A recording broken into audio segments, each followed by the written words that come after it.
Ladies and gentlemen, I don't enjoy talking about the demise of Democrats or anyone that I disagree with politically. I think that is immoral.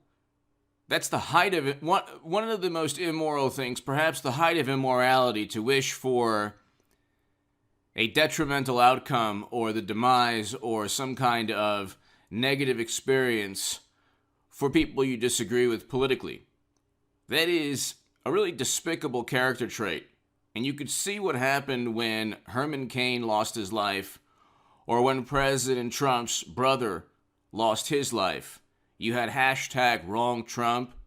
You could see how they were trying to revel gleefully in the loss of Herman Cain. A great American. I mean, he is a great American. You can disagree with him politically, but the man was a success in life, a great human being, and a tremendous success. And instead of simply saying, well, he lost his life, they said, you see, he didn't do exactly what we wanted, and he perished because of that. Meanwhile, the majority of people who did perish were in blue states and did exactly what Democrats told them to do. But that wasn't reason to gleefully mock or celebrate their demise. Again, Democrats don't really, or morally superior liberals oftentimes don't really look at things from the vantage point of basic logic or critical thinking skills. So you have a situation where, this is an article, MSNBC continues avoiding Barbara Boxer. Basically, there was a burglary, or she dealt with a really horrible incident, a robbery. Just days after inviting her on air, the liberal media continues downplay, ignore the growing crime in cities across the country. So they are so focused on President Trump. They are so obsessed with Trump and painting everything as Trump's fault that they're oblivious to what's taking place. By the way, Earl Lucky, thank you so very much for your super thanks on my last segment upload. Earl Lucky, who also is very generous on the live stream super chat, but there's a super thanks. I want to thank you very, very much, Earl Lucky. Thank you so much. And SL, thank you. These are people. Thank you so much, SL. Earl, thank you so much. This is super thanks on the uploads below. If you want to support this channel, there's a super thanks button near the like and share button below. Just right below, right next to the like and the share button, there's something called super thanks. So if you want to, buy me a cup of coffee or support this channel, you can do so on the uploads now as well. It's kind of like super chat for the uploads. But Earl, I can't thank you enough. So kind of you. I don't have $20 million in venture capital funding like some people, the very wealthy Democratic socialists who have a discrimination case right now, so that nobody's talking about. But I will thank you in an upload after the upload that I see if somebody gives a super thanks. So a super thank you to you, Earl Lucky. Thank you so very much. Your support, ladies and gentlemen, is greatly appreciated. I'm constantly swimming upstream. And if you look, ladies and gentlemen, at this article, MSNBC, CNN, they don't want to talk about what took place with Barbara Boxer. It was in Oakland, California, and they don't want to hear. I mean, you look at, she's been on MSNBC numerous times, obviously just in the past month. She was obviously a long-time California Democratic senator, a very important, influential individual within the Democratic Party, and you have crime soaring in New York City, in cities throughout California, in Democratic-run states and cities. You have crime that's through the roof. You have homelessness that's becoming an increasingly greater issue and dilemma every single day.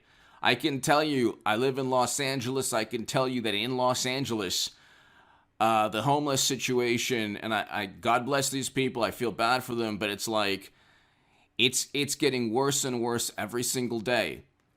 And you talk about wealth inequality, it's the epitome of wealth inequality.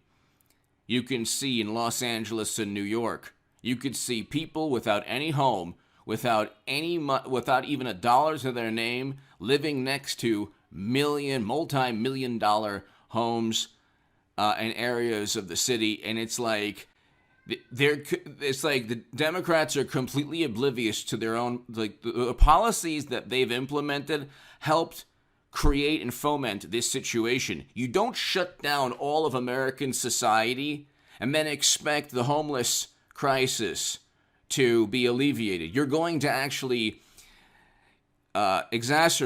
make it worse. There are people who have lost their jobs and who have become homeless because you shut down society.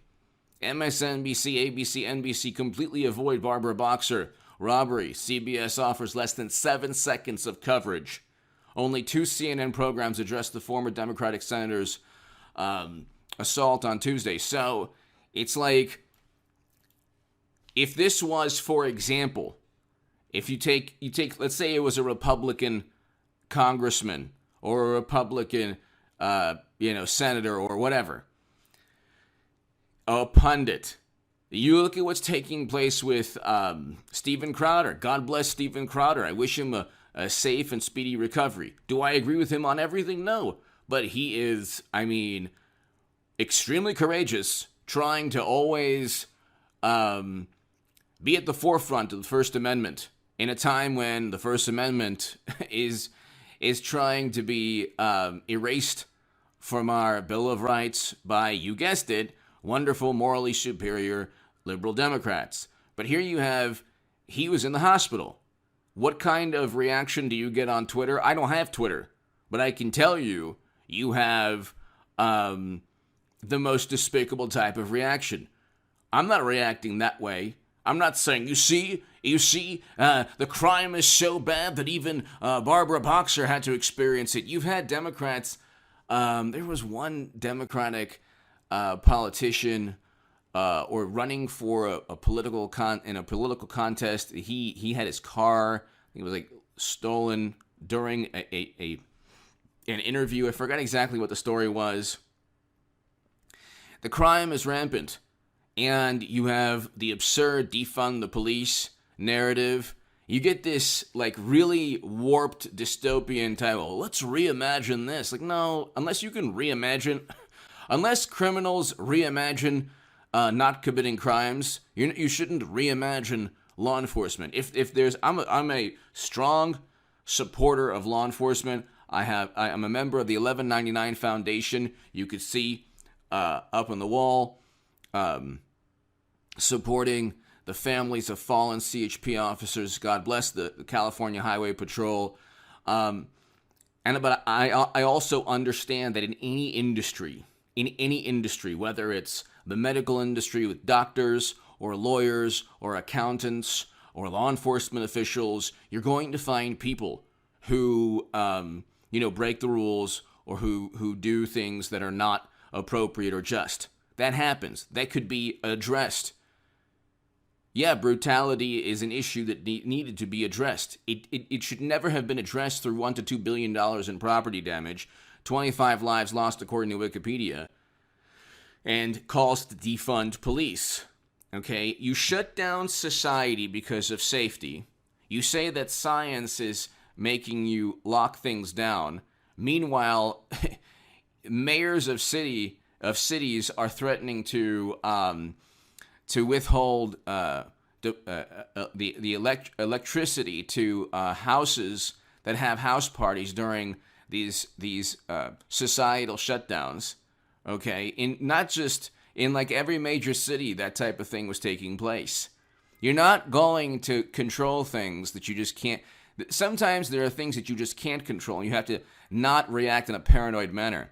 Anyway, hit subscribe to this channel right now.